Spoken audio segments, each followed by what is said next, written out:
Bonjour, Mélanie. Alors avant de démarrer, on va vérifier que tout le monde m'entend bien et tout le monde me voit. Alors Mélanie, est-ce que tu m'entends? Ouais, pour moi, c'est bon, je vois ton écran et il y a bien le son. Très bien, parfait. Donc là, tu vois mon écran, c'est parfait. Et je pense que la diffusion, elle vient de démarrer. Je crois. Alors, je te laisse démarrer la diffusion, Mélanie, si elle n'est C'est pas bon, faite. c'est déjà fait. Eh ben parfait. Je te laisse couper le son. Bonjour à tous. Voilà, donc on a résolu, on a vérifié qu'on n'ait pas de problème de logistique. Donc tout est bon. Normalement, vous voyez tous mon écran. Donc, bah, je vous remercie de vous connecter sur ce webinaire voilà, dédié à la fiscalité différée dans Amelkis EPM. Et donc, on va pouvoir donc démarrer. Alors, avant de démarrer sur l'outil, on va vous présenter un petit peu la théorie, hein, donc sur la partie fiscalité. Donc, vous me connaissez, hein, j'étais déjà hier avec vous sur une autre thématique qui était Lise. Aujourd'hui, on va parler d'un autre sujet complètement différent qui est la partie fiscale dans Amelkis EPM. Alors, rapidement, hein, pour les gens, donc aujourd'hui, on va parler directement, on va rentrer directement sur le vif du sujet. Donc, la fiscalité différée, comme vous le savez, c'est un sujet en général qui est relativement complexe dans les outils et globalement. Donc, vous allez devoir donc comptabiliser en fonction des retraitements, des éléments sociaux, de la fiscalité différée, donc dans votre consolidation. Et à la fin, en plus, donc aujourd'hui, c'est pas le sujet, mais on en parlera un tout petit peu. Vous devez faire également une tax proof, donc qui justifie voilà l'écart entre l'impôt théorique et l'impôt réel.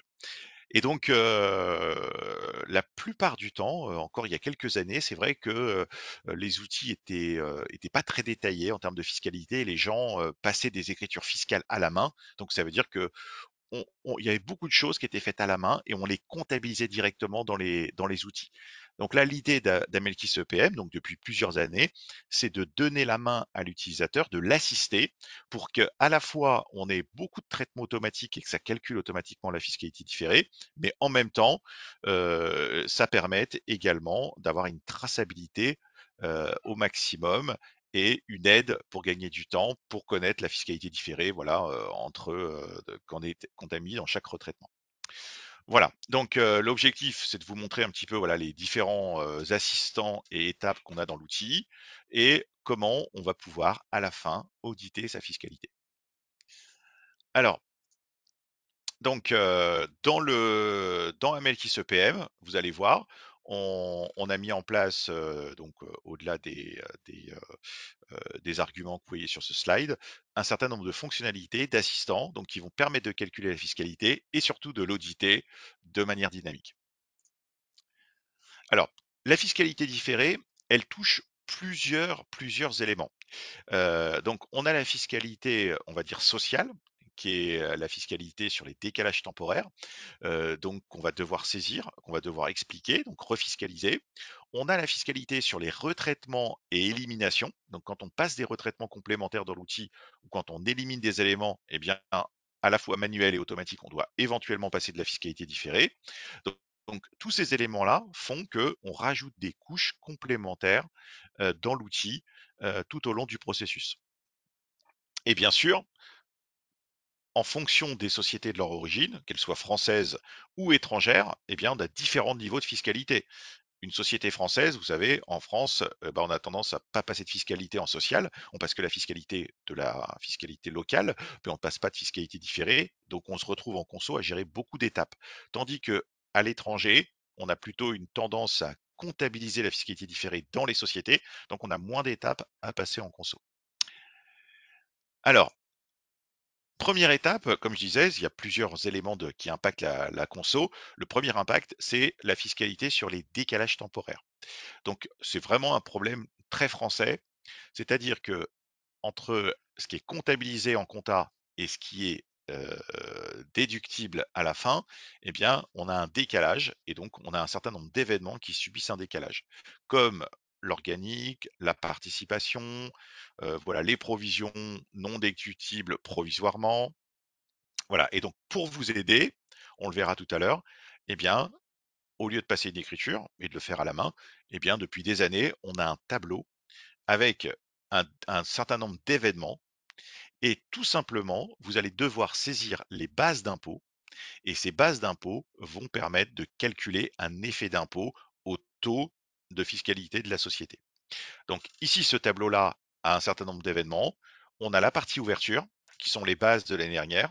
On a la partie clôture, où on va mettre les bases d'impôts de l'année en cours. Et l'outil va calculer un effet d'impôt pour chacune des bases. Et la somme des bases va passer une écriture sur une nature particulière. Alors ici, dans ce document-là, dans notre outil, c'est la nature 4IDF05 et va comptabiliser les décalages temporaires. Voilà. Et donc ici, on le verra tout à l'heure visuellement, mais c'est très simple. On prend la 2058B de sa liasse fiscale pour les sociétés françaises.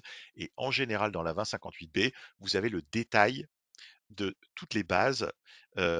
Et c'est à partir de ce document-là que vous pouvez remplir les différents événements voilà, qui subissent un décalage. Alors, depuis quelques temps, alors ça c'est moins valable maintenant parce que tout le monde tend vers le taux de 25%, mais à une époque, on avait des taux différents en fonction de l'échéance de l'impôt. On a la possibilité depuis quelque temps de mettre un taux spécifique par ligne. Ensuite, deuxième étape, une fois qu'on a saisi ce tableau-là, qui est le document 750, qui permet de gérer les décalages temporaires, eh bien, on vous demande, si vous le souhaitez, de remplir le passage du résultat comptable au résultat fiscal. Alors, ce document-là, qui c'est le document 750A, qui gère uniquement la partie société française ou le 750B qui gère les sociétés étrangères, il ne sert uniquement qu'à faire la preuve d'impôt. Donc, il faut bien noter, hein, le 750, le décalage temporaire, le document précédent, va permettre de passer une écriture. Donc, il a une influence sur votre consolidation parce qu'il calcule des impacts au niveau du PNL et de la réserve et du bilan. Mais le second document, qui est le 750A et le 750B, eh bien, il sert à déclarer le passage du résultat comptable au résultat fiscal et il sert à déterminer, à faire la preuve d'impôt. Donc, il ne passe aucune écriture dans votre conso. Si vous ne le remplissez pas, eh bien, votre conso ne sera pas impacté. Voilà, donc il faut bien comprendre, hein. Le 750 a une influence sur votre conso sur les chiffres. Le 750A et 750B va servir à fabriquer la preuve d'impôt, mais n'a pas d'influence sur les chiffres de la conso. Ici, pour le traitement de la taxe proof sociale, eh bien, on va remplir tout simplement le passage du résultat comptable au résultat fiscal. Il y a différents onglets. On le verra tout à l'heure. Donc là, je ne vais pas vous le détailler parce qu'on ne le voit pas très bien. Le premier onglet va servir à expliquer voilà, comment on est passé du résultat comptable au résultat fiscal. Le logiciel va réintégrer la charge d'impôt. Il va réintégrer les décalages temporaires qu'on a saisis dans le 750A pour vous éviter de devoir les ressaisir. Et votre travail, c'est de prendre la 2058A pour les sociétés françaises et de remplir les décalages permanents jusqu'à temps que vous obteniez le bon résultat fiscal. Le deuxième document va servir qu'on appelle le détail du R695, va permettre de ventiler le résultat fiscal et de détailler la charge d'impôt. Voilà, à quel taux on a payé la charge d'impôt et éventuellement d'extraire les forfaits que l'on a dans le 695. Comme vous le savez, en social, dans le 695, on comptabilise la charge d'impôt réelle, mais on comptabilise également des forfaits d'impôt, on comptabilise également des redressements fiscaux, on comptabilise les crédits d'impôt qui ne sont pas des éléments liés au résultat fiscal. Voilà, donc pour pouvoir expliquer la preuve d'impôt, eh bien, on doit les extraire pour expliquer voilà, combien on paye d'impôts et ne pas être influencé par ces éléments-là. La deuxième étape maintenant dans la fiscalité, c'est que quand vous faites votre consolidation, eh bien, vous êtes amené à éliminer des opérations, voilà, comme les frais d'établissement, comme les provisions réglementées, ou d'autres, et vous êtes amené à passer des retraitements complémentaires. Et là, il y a deux endroits où on peut passer des retraitements dans l'outil, soit par des formulaires dans l'alias, c'est ce qu'on voit ici à l'écran, ou bien dans des écritures manuelles. Mais en tout cas, ça fonctionne de la même manière. À partir du moment où on rajoute quelque chose dans la conso, qu'on élimine quelque chose, eh bien, on est peut-être susceptible d'être fiscalisé. Et donc ces documents-là calculent de la fiscalité. Et l'avantage d'utiliser ces documents-là, c'est que l'outil s'appuie sur des bases d'impôts et donc on est sûr de ne pas faire d'erreur. Si vous saisissez une base, je ne sais pas, d'élimination de provisions réglementées, vous éliminez 100, eh bien l'outil, si vous avez 25% d'impôts, il va automatiquement calculer 25 Il va calculer une nature spéciale en plus pour la provision réglementée. Donc d'une part, vous êtes sûr de ne pas faire d'erreur et d'autre part, vous êtes toujours attaché à la base. Voilà. L'intérêt aussi de travailler avec un outil et d'utiliser ces fonctionnalités d'impôt, c'est que ça vous évite de passer une écriture globale. Moi, j'ai vu beaucoup d'écrits de consolidation où les gens passaient une écriture globale. Voilà, ils mettaient, par exemple, je dis n'importe quoi, ils mettaient 1000. Mais les 1000, on ne savait pas à quelle base ça provenait. Pourquoi on avait pas, il fallait avoir un document justificatif. Là, l'avantage, c'est qu'en utilisant les documents, eh bien, l'outil calcule toujours un impôt par rapport à une base et un retraitement. Et donc, on sait qu'il n'y a pas d'erreur et on sait l'expliquer. Voilà, donc dans chacun des documents qu'on va voir, donc là c'est un exemple, le fait d'avoir saisi une base, eh bien l'outil va calculer un effet d'impôt en bas sur une nature spéciale. Donc il vous le montre et ensuite on le verra en haut, on a la possibilité de désactiver la fiscalité si vous n'êtes pas concerné. Voilà, mais en général l'outil calcule la fiscalité par défaut. Voilà, donc là ça se positionne toujours en deux étapes, la partie retraitement élimination et en dessous on a la partie fiscalité en général qui est stockée sur une nature en plus particulière. Alors, le deuxième endroit où on peut passer des retraitements éliminations, c'est en écriture manuelle. Donc, en écriture manuelle, quand vous passez une écriture manuelle, eh bien, vous passez votre écriture. Là, ici, on est sur un exemple très simple d'une dotation d'amortissement complémentaire qui a peut-être servi à homogénéiser quelque chose. Eh bien, vous voyez, en haut, on a un petit bouton qui va nous permettre d'appliquer la fiscalité différée. Et là, l'outil va calculer une écriture en 4 IDF 95 et va vous permettre donc de calculer automatiquement la fiscalité à la fois sur la réserve et sur le résultat. Voilà. Et donc ça vous garantit encore une fois de ne pas faire d'erreur sur la fiscalité vu que c'est l'outil qui va le calculer. Donc au centime près, il va appliquer correctement et surtout c'est rattaché à une écriture. Donc on a la base qui est toujours attachée. Il n'y a pas d'erreur possible. Voilà. Donc dans les écritures manuelles, le raccourci, c'est on passe une écriture, et on appuie sur le petit bouton et écriture par écriture, il calcule la fiscalité. Voilà. Et ensuite, on va pouvoir, alors ici, si on termine sur les écritures, je voudrais quand même vous expliquer que on a quand même la possibilité de passer des écritures manuelles fiscales. De temps en temps, on a des cas particuliers où, malgré qu'on ait calculé 1000 et qu'on aurait dû calculer, par exemple, je dis n'importe quoi, 250 d'impôts, on a un cas particulier qui fait qu'on doit soit pas calculer d'impôts, soit en calculer qu'une partie. Eh bien, vous avez la possibilité de passer des écritures fiscales vous-même. Alors là, attention, le conseil, c'est on ne passe pas l'écriture en dessous de l'écriture principale. C'est pas très joli parce que sur vous, vous n'avez pas de traçabilité. Si vous devez passer une écriture vous-même de fiscalité, vous allez la passer sur une écriture à part dans une nature 4 IDF quelque chose. 4 IDF. L'avantage, c'est que l'impact fiscal manuel que vous avez passé, il est bien isolé sur une écriture à part. Donc en termes de traçabilité sur les capitaux propres et sur le zoom, vous l'aurez bien à part. Et comme ça, on ne le mélange pas à l'écriture principale. Voilà, donc pour résumer, première possibilité qui est la possibilité normale, on passe une écriture, vous cochez la croix et l'outil calcule une écriture automatiquement en 4 IDF 95. Vous avez un cas particulier, vous devez passer une écriture manuelle parce qu'en fin de compte, la base ne donne pas l'impôt automatiquement. Eh bien, vous passez une écriture manuelle en 4 IDF quelque chose manuellement. Dernier cas avant de partir également, c'est si vous devez toucher à la compensation d'impôt. Donc, en standard, l'outil gère la compensation d'impôt entre l'actif et le passif. Voilà, et donc il va compenser automatiquement les impôts différés. Mais si vous devez le corriger, il faut, il faut toujours utiliser la nature 4 IDF 10. 4 IDF 10. Et cette nature permet de changer le balancier entre le A441 et le P441 par du flux 50. Donc le 4IDF10, c'est une nature qui est dédiée à la modification de la compensation de l'impôt différé. Alors ensuite, une fois que vous avez terminé, il y a plusieurs manières d'auditer la fiscalité. Donc, il y a la possibilité de tout simplement d'aller sur l'un état et de zoomer sur la partie 441 et R694 ou P441. Vous allez voir, dans le zoom, déjà, on voit beaucoup de choses. Mais vous avez des états qui est dans la bibliothèque PO impôt différé qui va vous permettre donc d'avoir un maximum d'états. Je vais vous montrer quelques états intéressants. Voilà, donc on va aller voir directement sur l'outil et ça va vous permettre de voir un petit peu les états qu'on a. Alors, allons-y. On va rentrer voilà, sur un Melkis EPM. Donc là, j'ai un dossier d'un client que j'ai anonymisé avec voilà des cas concrets, avec de la fiscalité qui a été passée dans les décalages temporaires, dans les retraitements et dans les écritures. Donc, je vous remontre comment ça se passe. Au niveau des décalages temporaires, attendez, on va déverrouiller la société. Eh bien, vous voyez, vous rentrez dans l'alias de collecte. En bas à gauche, vous avez la partie fiscale sociale des décalages temporaires.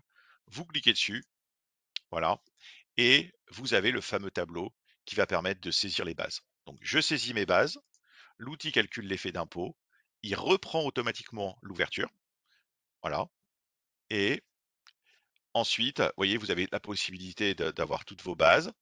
Vous avez la possibilité de rajouter vous-même des commentaires sur des éléments un peu particuliers. Et on l'a pas vu tout à l'heure, mais la dernière ligne, c'est pour les déficits fiscaux. Donc ça, c'est pour la part des déficits fiscaux que vous allez activer et qui vont générer une fiscalité différée complémentaire également.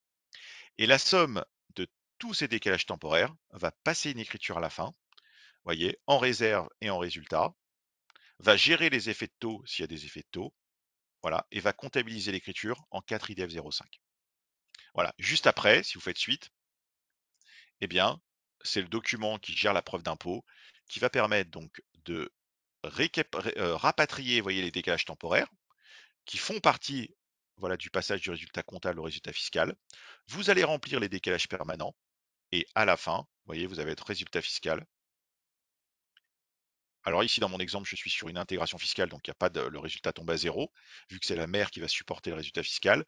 Mais juste après, vous voyez, s'il y avait eu un résultat fiscal, et, vous voyez, par exemple, dans mon exemple, je n'en aurais pas eu, 4 millions, hein, on retrouve ce 4 millions que vous allez devoir ventiler en fonction du taux d'impôt payé.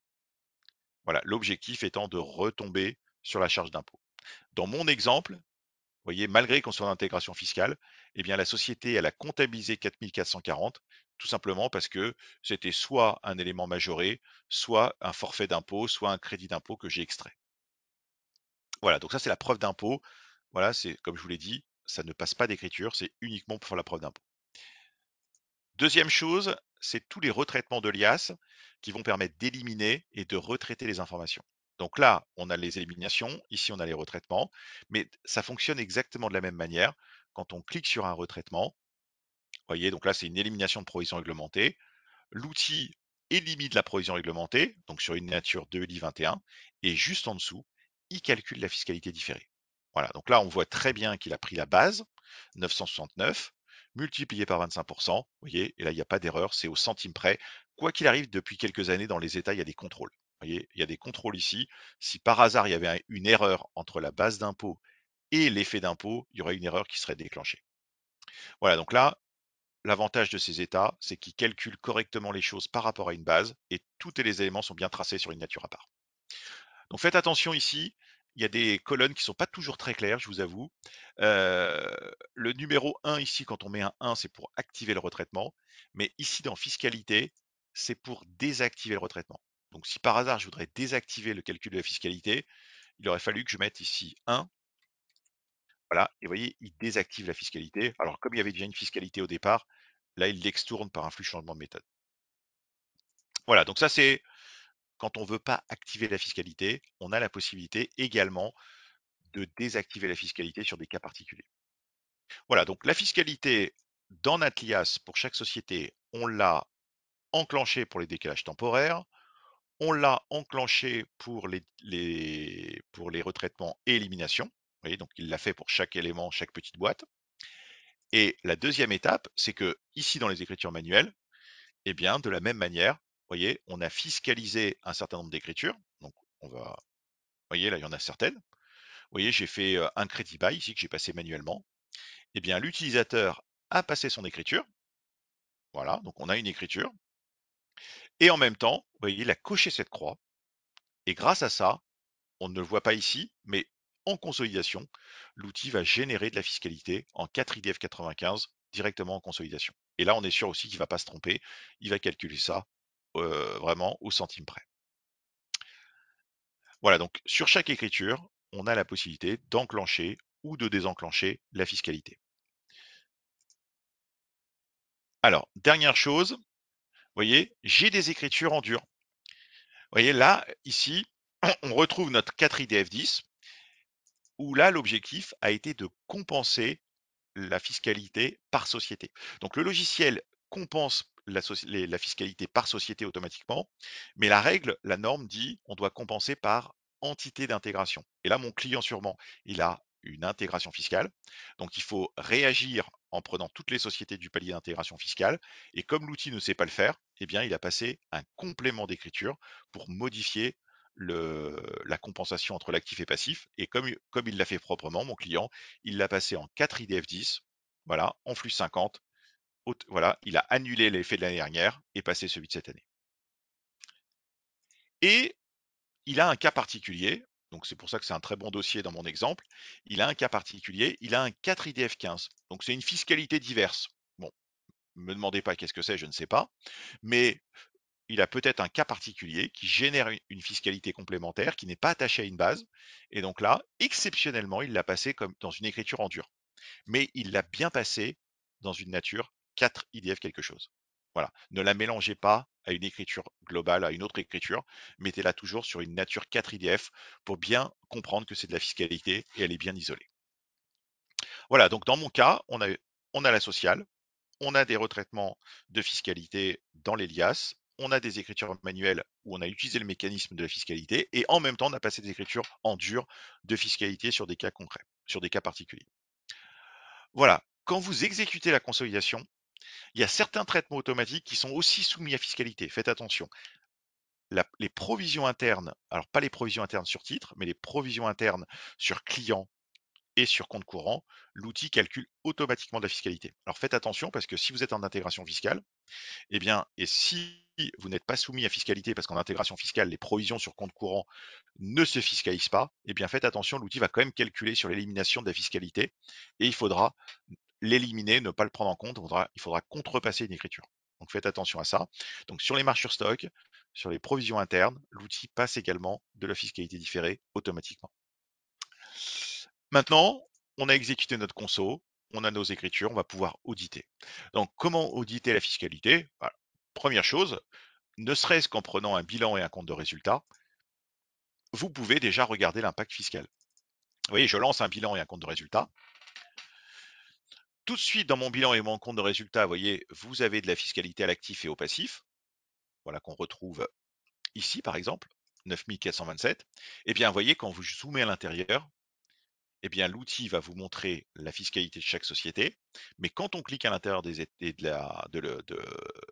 cellules et du zoom, bah, vous voyez, on voit tout le détail de la fiscalité. Là, on voit la fiscalité sur les décalages temporaires, on voit des écritures manuelles. Et quand on clique sur le petit plus, vous voyez, on voit exactement les écritures, sur quelle écriture il a passé la fiscalité. Vous voyez, sur la CB20, CB21, donc en cliquant dessus, vous voyez, on voit l'écriture qui a été fiscalisée. Ici, vous avez de la fiscalité automatique sur des provisions internes. Voilà. De la marge sur stock. On voit la fiscalité sur la marge sur stock. Et ici, on voit la compensation automatique que l'outil a fait. Voilà. Donc, ne serait-ce qu'en zoomant sur les comptes de fiscalité, vous avez déjà énormément de détails sur l'origine de la fiscalité. Voilà. Ensuite, vous avez des états dédiés à la fiscalité. Alors, il y a plein d'états, mais je vais vous en montrer quelques-uns intéressants. Les 3 premiers sont les plus intéressants. Le premier état, euh, voilà, va vous permettre d'avoir un genre de détail entre l'ouverture et la clôture. Donc là, on a à la fois une variation de la fiscalité sur le compte d'actifs, passifs, et en même temps, il vous montre des grandes étapes, des grands détails de la fiscalité. Donc ça, c'est le solde de ma fiscalité actif-passif. Et là, je vois qu'est-ce qui vient de l'alias. Donc là, je dois avoir sûrement une société étrangère qui a comptabilisé de la fiscalité. Qu'est-ce qui vient des décalages temporaires? Voilà. Qu'est-ce qui vient des écritures manuelles? Voilà. Ou des écritures automatiques? Voilà. Et les impacts des IP ou des ME qui sont annulés. Voilà, donc c'est un premier tableau qui n'est pas ultra détaillé, mais qui vous permet déjà d'avoir une notion en variation et un détail, un léger détail en variation. Alors cet état, bien sûr, vous pouvez l'interroger en global, mais rien ne vous empêche aussi de le délimiter et de le prendre que pour une société. Vous voyez, je prends ma société France, par exemple, ici la numéro 1, eh bien, vous voyez, on a le même tableau, mais pour une société. Voilà, donc on a déjà des explications sur cet état. Le deuxième état, ça vous permet d'avoir une vision par société. Voyez, donc là, ici, on n'a pas de détails, mais on voit le total actif, passif et résultat.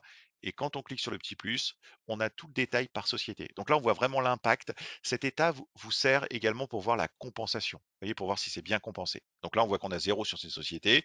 Tout a été passé au passif. Inversement, tout est à l'actif. Voilà. Donc là, vous voyez l'actif, le passif, le résultat et les variations principales par société.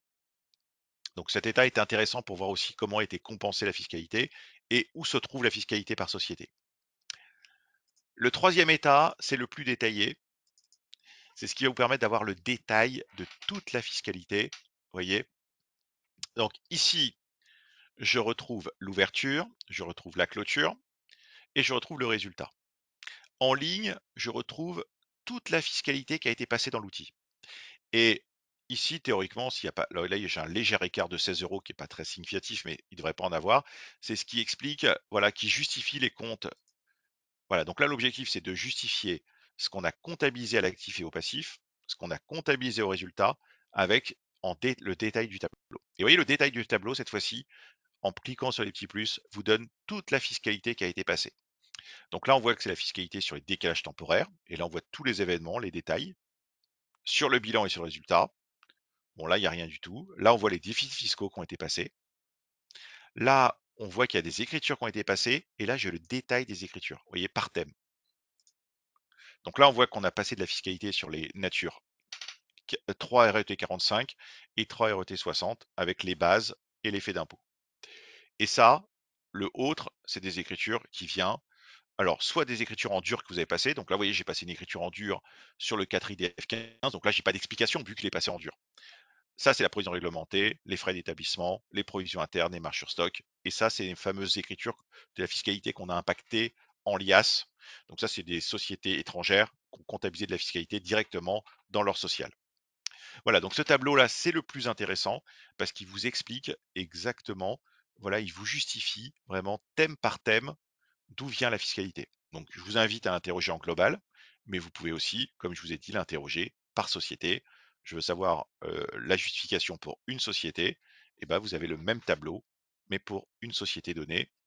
Voilà, et quand on appuie sur le petit plus, voilà, on a tout le détail d'origine de la fiscalité.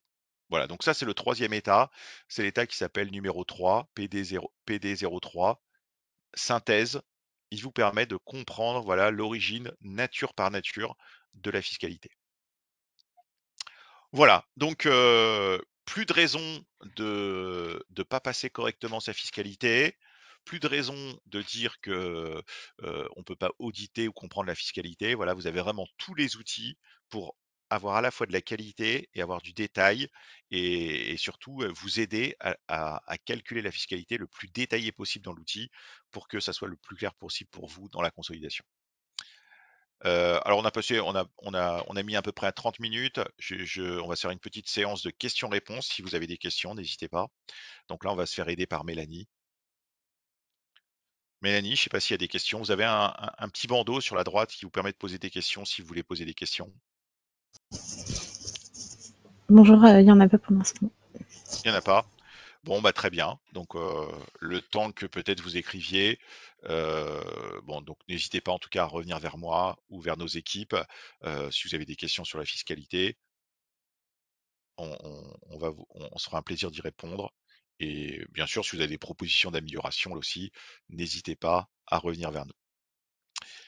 Voilà, voilà. Bah donc, je vous remercie d'avoir participé à ce webinaire sur la fiscalité. Je vous donne rendez-vous à un prochain webinaire et je vous souhaite une bonne journée à tout le monde. Merci beaucoup. Au revoir.